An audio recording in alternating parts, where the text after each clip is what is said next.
Welcome to Sky Team's People First with Morag Barrett. Welcome to this week's episode of People First, and it's a twofer week.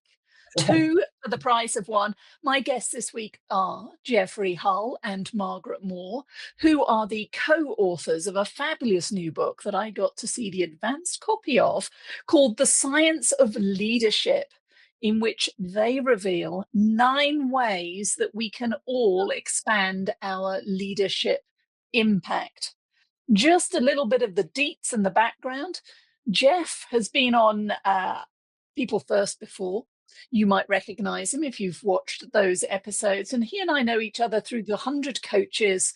And we're introduced by Dr. Marshall Goldsmith, the #1 executive coach in the world. Now, Jeffrey, give us the 50,000-foot summary of who you are and what makes you so awesome. And then, Margaret, I'm going to get you to do the same. This is where you get to toot your own horn.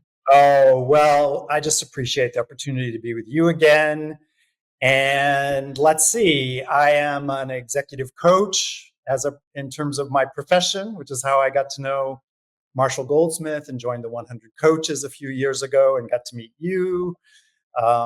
Originally a psychologist by training, so I was a psychotherapist for a few years, transitioned into coaching, and then got involved with the Institute of Coaching, affiliated with Harvard and the Mass General Brigham Hospital System in Boston. So I've been affiliated with them.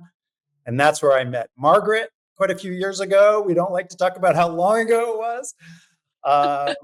So I'm currently the executive director at the Institute of Coaching, and I currently have a coaching practice. And I am thrilled to have written this book with my dear friend and co-author Margaret. And with that, I think that's a good start. So Margaret, I love that. And what I love about both of your bios, which you're going to bring alive in the conversation, is it's the real world leadership experience in corporate, but also the depth of the research that you've done, and more on that in a moment. So Margaret, help our listeners and viewers learn a little bit about you and your special sauce. Well, my origins, I'm a Canadian. I'm a biologist with an MBA, and I spent 17 wonderful years in the biotechnology industry, including in the C-suite roles several times. So I came from high-tech, high-stakes leadership and decided that I would focused into coaching, and I started out on with coaching in healthcare, and I've been on a 25-year journey to get the coach on the medical team, which is getting close. Mm-hmm. Starting 3 coaching organizations to get there, and along the way, I've been a leadership coach all the way through. So I've built a school that's trained 16,000 coaches. I co-founded the institute, and I co-founded what is now the credentialing organization for health and well-being coaches in the United States. And all the policy stuff, I've been in front of all the main healthcare policy groups. And so I'm a leader and I'm a coach. And that's a combination. I really am both. And I learn from both. And I appreciate my coaching opportunities to give me a break from leading, to be honest, and then help other people. So, and then as a biologist and working with scientists all these years, I am not afraid of the literature, and I read a lot, and I love it, and I love translating it, and I use it every day. So It's a combination. It's a kind of a unique combination of coaching, leading, and science that helped Jeff and I become close friends and collaborators, and now do something significant, we think, which is to organize the science, 50 years of research, into something that people can actually digest and use. See, what I loved about the book was its accessibility, but also the signposting to the literature and the research as to why these elements have made the cut. But personally, I was just excited to see the synergies with my own work and research, and the fact that connection, whether it's connection to self, connection to others, or connection to the work. In your case, you described that as the system-orientated capacities. There were just so many synergies, and I was going, "Oh, yes, oh, yes." It all. It gave you a foundation. Yeah. All right. So the book, The Science of Leadership, 9 ways to expand your impact. So I'm going to start with the basics. Why 9, not 7, not 27? How did you end up on the 9? Well, I'll give the quick version, and then Margaret can dive into the broader history if she wants to. But I think it's safe to say that there are hundreds of different leadership capacities that you could write about. And we are always getting asked, why did you leave out this one? Or why didn't you touch on this one? Or why did you combine these 3 into shared, for example, because there's distributed and there's LMX exchange. There's all sorts of different things. But the simple answer, I think, is that we wanted to bring together the core, best researched leadership capacities or capabilities, and then string them into a format that would lead leaders on a journey of development. And so we didn't really follow the format that many researchers would have, because they have their specialties that they dig deep. Servant leadership or transformational leadership. And what we did is we pulled back the veil, and really, as coaches, we looked at how can we construct this framing so that it is one capacity of leadership builds on another. And it can really literally turn into a lifelong journey of growing and leading, so that at the end of the day, you do want to develop your capacity in all 9. But we wanted it to actually be accessible and to give readers a place to start. And that's how we ultimately framed it. And Margaret may want to talk a little bit more about how we came up with 9, because there's a whole history there. Go on then, Margaret. Some more eggs. So I one of my secret hobbies is to, after being trained in internal family systems therapy to the top level, I discovered in my own inner world 9 parts, and I have since mapped. I have a book on that, a Harvard Health book on it, that's well-being based.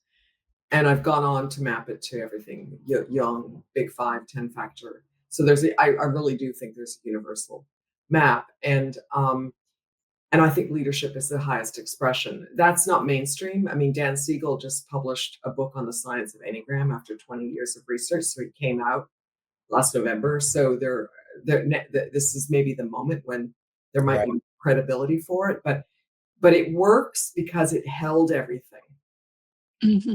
It created the 9. They're not like, there's nothing surprising, autonomy, relationships, agile is adventure, novelty, creativity, deep thinking, the achiever, it's all stuff we've heard about before. It's just that it does provide this robust set of buckets so we could put inspirational leadership and visionary leadership with transformational leadership, and we could put humility in with servant, and we could put on and on. And so it created a way to take all those 100 topics, and probably we used about 50 of them. We stayed with research that was at the meta-analysis side, which means there wasn't a single 1 or 2 studies. There was 212 studies of humility and leadership. There was 180 studies in psychological safety. There was, emotional intelligence has a lot. So half of it went in conscious and half of it went into relational. So we really did a reorg, but we stayed with them. For the most part, we stayed with the most studied things that have survived the research process over decades. So yeah, so there's a method there, and it functioned in that way. Everybody will feel, when you finish, you feel a sense of wholeness. Yeah, I think I would add that the framing that we had intentionally, knowing that we had a abundance to work with, like an overabundance, if anything, of research, was to create a map for leaders. And I think that's really an important point for anyone listening to this podcast, is not to feel overwhelmed. Our goal was not to overwhelm the reader with thousands of studies or lots of academics, but to be able to pull out a core journey, a map to the best research that's available. that would be accessible to everyday leaders. And that's what I think I remember reading, that you went through 15,000 different papers, research studies, etc., to distill out these 9. And earlier you'd mentioned that they build on each other. Right. So leaders who are thinking about diving in, is it important to start at the beginning and work your way through all 9 in order, or is it a case of dive in and out of whichever chapter catches your attention? It's a good question. And by the way, we didn't read 15,000 studies. We picked Okay. 400 or so, but Okay. they led to 15,000. Like they would review hundreds of studies, and then they would have 40 or 50 references that reviewed. I mean, it's kind of like a pyramid. There's a lot. Mhm. Best scientists do the hard work of assimilating a lot. I mean, putting together a meta-analysis is not very different than writing a book. It's a huge amount of effort. So there was we did contribute a kind of logical flow so that it kind of does work. So the first 3, the self-oriented ones, kind of work as your roots. And what are your roots? One is that you have some amount of self-leadership. You're conscious, you're awake, all your mental and emotional activity, all of the ego noise gets set aside Mhm. so you can see clearly. And being, so we didn't mean that conscious capitalism means something different, but we meant like real being conscious, like seeing. And that is the starting point, is seeing things clearly, right? Seeing to the extent that humans can. And leaders have a lot to see themselves, others, systems. You have to be in touch with touching reality every day. So that's core. And then authenticity is about your values and your virtues, and then caring about others. And that's your heart. That's your blood. That's your life force. And then third is agility, which is how you use your brain, your emotions, cognitive agility, psychological agility. Creativity is agile, learning is agile, resilience is agile, dealing with polarities is agile. Agility is just everywhere. We Mhm. all, for leaders who have to go from big picture to fine details, to this culture, to that culture, from this meeting on this project to the, how it goes. I mean, it just, like, in fact, coaching is kind of like that too, because people's situations are so different. So those were like the foundational ones, kind of the cognitive agility, intelligence, resilience, heart, and then being awake. And Jeff can continue the journey. Yeah, I do want to answer your question, though, which was whether or not someone should start at the beginning or jump Mhm. in. And I think it's a really good question. And we addressed that, in fact, at the outset of the book. Because the answer is yes and yes, which is yes, you should start at the beginning and work through all 9. If you're pulled to do that, that would be incredibly valuable. And also, yes, you could pick one of the capacities through the 9 that draws you and start there as a Mhm. strength. And I think a lot of readers will find something that they feel drawn to. And so they don't necessarily need to read the book A, B, C, D, E, F, G. They can start with something that they're drawn to, but I think that will open them up to think, oh, well, I'm starting at, let's say, relational, which would be the next one that Margaret was pointing to, the next 3, relational, positive, and compassionate, which are the beginning to move outward as a leader. What Margaret was talking about was those foundational, internal, self-oriented Mhm. capacities as a leader, which you have to start with really at some level. And as you move outward toward relational leadership, positive leadership, and compassionate leadership, you're actually thinking about how you begin to influence others. Everything starts to focus more on your interpersonal dynamic with others. Obviously, relational leadership is about helping, coaching, mentoring, um, how you support people as a leader. And then positive leadership is a topic that has been studied, a great deal in terms of multiple ways that being optimistic, creating meaning, efficacy, motivation, being positive creates an environment of psychological safety. All of those things are very well studied, and we put them all under the rubric of positive leadership. But not positive leadership to the point of being overly rose-colored glasses. There's positive and Mhm. positive. So just to be clear that there's a distinction between being fundamentally optimistic and bringing meaning, but not being positive to the point where you are ignoring reality, right? And then finally, in the other oriented domains, we looked at the studies on compassionate leadership, which is a relatively new area for academic research. And it's sort of taking empathy and upping the ante. Empathy comes out in relational, comes out in positive when you're starting to be aware and sensitized to what's going on with other people. But compassionate leadership takes it up a notch. And it puts you into a place of awareness of the suffering, awareness of what's going on in the world. And it's really a heartfelt connection to, especially if you're a leader and you're seeing that people are in pain or struggling, to actually be demonstrating a real higher level of care than just Mhm. understanding, coming at it from a real heart-based place. And in the book, we talk about sort of the type of compassionate leader who embraces the whole of how the world is not always easy. There is a lot of pain, there is a lot of suffering, and to be awake to that and to be resonant with it. We use the phrase resonant as a Mhm. potent, heartfelt way of being with your team. So those are the three: positive, relational, and compassionate for the next level outward. And I'll let Margaret continue to finalize the last three. Thank you, Jeff. And so I'm just gonna start with compassionate and add an element, because what strikes me about compassion is that it's about all the stakeholders. You actually are attuning, and you're creating resonance. Vision, purpose, strategy. That's Richard Boyatzis's work on resonant Mhm.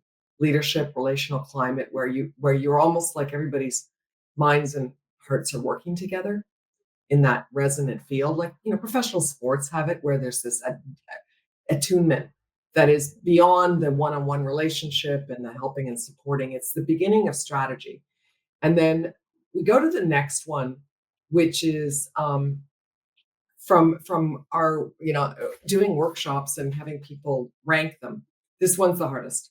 And I'd say it's the hardest for me too, is sharing leadership, which means that you are not just like, the C-suite produces the vision and the purpose and the blah, blah, blah. And then they, put it out there and say, please comment. Yeah. What do you think? And instead, it's actually deeply engaging people. And it's hard work because they don't speak the same language. There's a beautiful piece of research in the strategy. So there's a whole field around strategy management. It's not in leadership. We pulled it in here. So that we kind of went outside the bounds in this one. And strategy management, there's a concept called open strategy. And you can guess what open strategy is about. But there's this wonderful story of insurance company in Europe with 50,000 employees whose stock price is plunging. They bring in a new CEO, has 4 months to turn things around, and they go on a major campaign to bring in 40 frontline employees who've never even met anybody in the C-suite. I mean, these are people in like offices, like customer facing roles.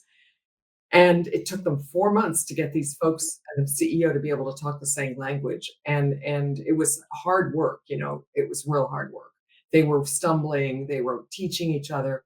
And eventually a third of the strategic plan came from them. It went into the company's plan and the value went up, $18 billion. So that's just a fabulous story because the effort it took to get on the same page was worth it in spades. And that's what leaders, they're not really doing that with people with AI strategy. It's not happening. This is how you're going to solve the engagement issue. Because if people are Mhm. engaged in building the strategy, vision, purpose, they're engaged. I mean, that's simple as that. That's what engaged is. So that's really a big one. And then the next one is servant leadership, which is, this beautiful place where you put others first more of the time, not all of the time. Good more of the time than most of us do. And in Mhm. order to do that, you have to be pretty mature because you can't be worried about yourself. You can't have a big ego. You can't be thinking about how it affects you. You have to be beyond that. And so service works better in a lot of different ways. And so it's something to get better at. It's humility. It's the right amount of humility, not too much. In crisis, people want directive strength. And so humility is a place for all of us to get to, that quiet ego where you really are there to help everybody else thrive. And then the last one, which is the coaching one, and which is our favorite, and we were going to call the book Self-Transforming Leader, is transformation, because transformation is the game we're in, right? I mean, we're not here to just get the job done. We've got big challenges to solve in the world. And transformation is about, expanding and shifting mindsets dramatically from, here, changing identity, changing workflow, like transforming things in significant ways. And that's the toughest one. And what we hoped by placing it at the last is people would appreciate that if you actually were good at all the others, you'd be much better at this. You wouldn't just be, one of the celebrity leaders who's a transformation leader, but then breaks things all around them. You'd be someone who had, what got to another level of transformation, and self-transformation is part of that. So in ordering them in this way, and we debated about which one to land on, to be honest, because there's different ways you can look at it, but this seemed to be the way that helped people see that while transformation is hard, and if I'm better and better at these other things, that's going to be a byproduct of that, of my efforts to really expand myself, not find myself. That's a big message of the book. It's not like finding the one that is you. Mm-hmm. It's actually not the opposite of that. It's saying start from there and expand your repertoire. So I'm curious then that in writing the book, you had a message that you wanted to bring to the world, but what did that process do for you and your own leadership? So what did you uncover about your own? And Margaret, you may have touched on it when you said sharing leadership was one of the things, but I'm curious, when you think about the 9 ways you've identified here, what are you carrying forward into your own personal ongoing transformation? I mean, I would say for me, it was stepping back and asking myself all the way along, do these apply to me as I'm leading, for example, in my role as the executive director of the Institute of Coaching, where we have upwards of around 20 people. So I am, until recently, I was kind of co-leading it with Margaret, but I've been doing that now pretty much on my own. And I was asking myself all the way along, so what is the level of consciousness? What is the level of agility? What is the level of positiveness? And for me personally, the desire to be a servant leader really started to come to the fore. Like, I think Margaret and I are complementary, but a little bit different, as you would expect. And transformational leadership was sort of a natural. I feel I didn't have any real challenges with being visionary or coming up with great big ideas or strategies, but I definitely felt challenged at asking myself, when am I really being a servant leader? When am I really distributing? And that, like she was saying also about shared and servant are very challenging. And so for me personally, and then the final thing I'll say about my own personal journey was recognizing that to be a servant leader and to be someone that can share leadership, you have to be a conscious leader. So it would almost jump back to conscious leadership in order to jump forwards to servant leadership, because it's about being grounded in yourself and having that quiet ego, which is really in conscious leadership. So, even though there's an order to these that we set up as a map, I know for myself personally, and I think some of my clients will tend to jump around. Okay, thank Life you. is more complex than just a 1, 2, 3, 4, 5. Yeah. So Margaret, what about for you then, in addition to the sharing leadership? It's a great question, Marag. And I want to just make a point that one of the great things, the gifts of this book, is that when we've given it to people who we respect as leaders, they get validated by the things that they were doing well. that they didn't necessarily get applauded for, that the research shows that worked. And so there's a gift here there. And so I'm going to speak to that for me because so I am an INTJ, which means I'm an introverted intuitive, and that's the compassion. That's the harmony of all the parts. And I'm also really good in strategy, I would say, as a just fundamental, I'm a strategist. And I wasn't naming that in my being, that the strategy was coming from the compassion for all the parts. And so that was really nourishing to realize that I had something that I wasn't seeing, because I was more like the executive achiever, MBA, more the thinker than the harmony. So I came to really appreciate that compassion and I made that point, that it is the basis for good strategy. And that's not that people don't think of it that way. And that's what came to me. So I think what for us, we got this deep engagement with the research that allowed us. I mean, I think we both have a foundation a mile high now, mile wide and a mile deep. I mean, where can you get that?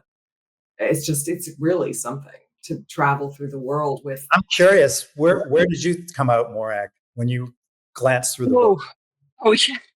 That me to we scale, again, it's a concept that we have in both Cultivate and the Ally mindset, you, me, we. And so for me, the authentic care for self, that's an area that I know I need to invest in more. And the transformation, it's the being bold, taking bigger steps sooner versus informed steps. But it did, every time I went through, there was I was reading the digital version, so there weren't the sticky flags, but there were the moments where I was going, oh yes, this, oh yes, I remember that, oh yes, I need to remember that. So that is what makes it powerful. But actually, that triggers a thought for me. Obviously, we've gone through this whole conversation talking about the science of leadership. This is for leaders. Margaret, you just said it's a mile wide and a mile deep. So for people listening to this thinking, holy whatever, I've got to jump a mile wide or swim a mile deep. Who was the avatar you were picturing as you were writing? Is it an emerging leader, mid-career leader, senior leader who thinks they've got it all made? Who's the book for? Yes, yes, and yes. I mean, what we always come back to is what we call the everyday leader. I mean, my personal view, and I had this in my earlier book, Flex, that we talked about on your podcast, was that what we need as a culture in our society is for everyone to recognize the potential leader within themselves and to step into that, and then to discover what that leader emerges, how that leader emerges. So, I don't think that we necessarily believe that it has to be the C-suite alone. But at the same time, the coaching studies, and we didn't talk about this much, but there's each of these 9 incorporates a coaching study. There's from a real life case. And in reflecting upon the number of coaching studies or case studies that are in the book, I mean, they are all at various levels. Operating officer, there's a director, there's a head of a medical residency. So, they can be really at any level.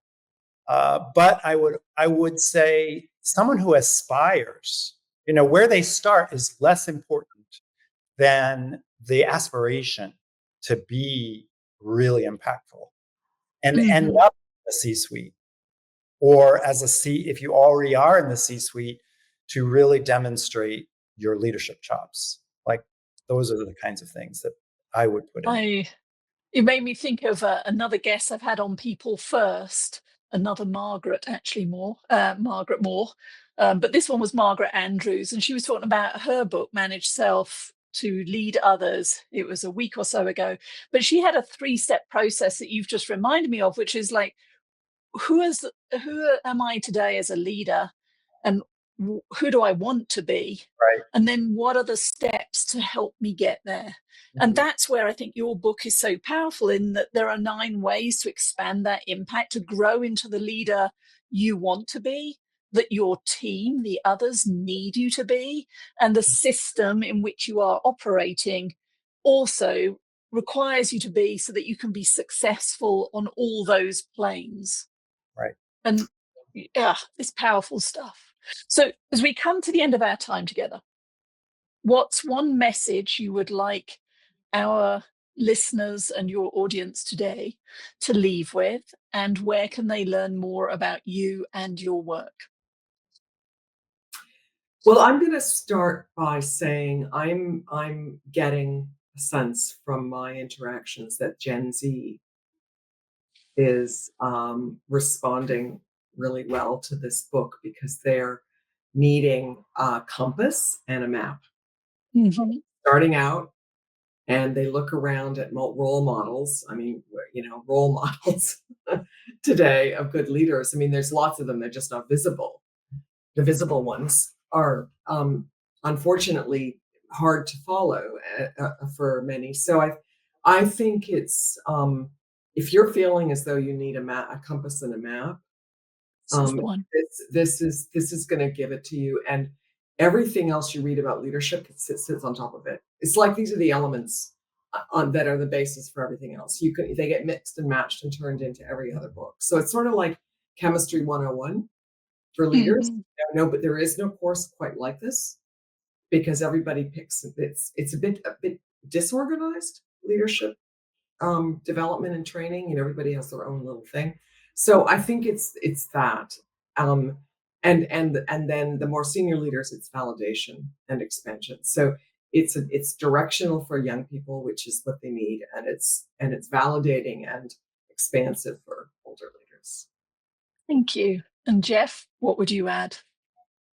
I mean, I think that the leaders that I'm beginning to use this book with, because now that it's out, I can start to work with my clients, and it's actually happening in real time. And what I'm finding is that even the senior level folks that I'm coaching are discovering that they tend to be a bit of a one-trick pony. They tend to have the servant, or the transformational, or the positive, or whatever. And all of a sudden they're realizing there's a whole symphony that's available to them. Mm. So recognizing that they can learn so many more instruments than they were aware of. And it could result in feeling a bit of overwhelm. But on the other hand, it's more like having a varied tool set. And in today's world, it is disruption personified, I think, for most leaders. Having more tools is better than having less tools. And so that's what I'm seeing with some of the more senior people. I agree with Margaret about Gen Z and feeling like they can get into it early in their career and have an incredible foundation. But the senior folks can also start to expand their capacities in recognizing that maybe they've been doing a little bit too much of one thing, and there's more to the tool set available to them than they realized. So I think it's fun to work with them as a coach. Well, thank you. You've been listening to People First with me, Morag Barrett, and my fabulous guests this week, Jeffrey Hull and Margaret Moore, who are the co-authors of The Science of Leadership, 9 Ways to Expand Your Impact. I'll make sure all their contact information and book details, etc., are included in the show notes. But if you liked this one and what was not to like, make sure that you subscribe so you don't miss future episodes. Thank you all. Thank you. Thank you so much for joining Morag today. If you enjoyed the show, please like and subscribe so you don't miss a thing. If you learned something worth sharing, share it. Cultivate your relationships today when you don't need anything before you need something. Be sure to follow Sky Team and Morag on LinkedIn, Facebook, Twitter, and Instagram. And if you have any ideas about topics we should tackle, interviews we should do, or if you yourself would like to be on the show, drop us a line at info@skyeteam.com. That's SKYE team.com. Thanks again for joining us today, and remember, business is personal and relationships matter. We are your allies.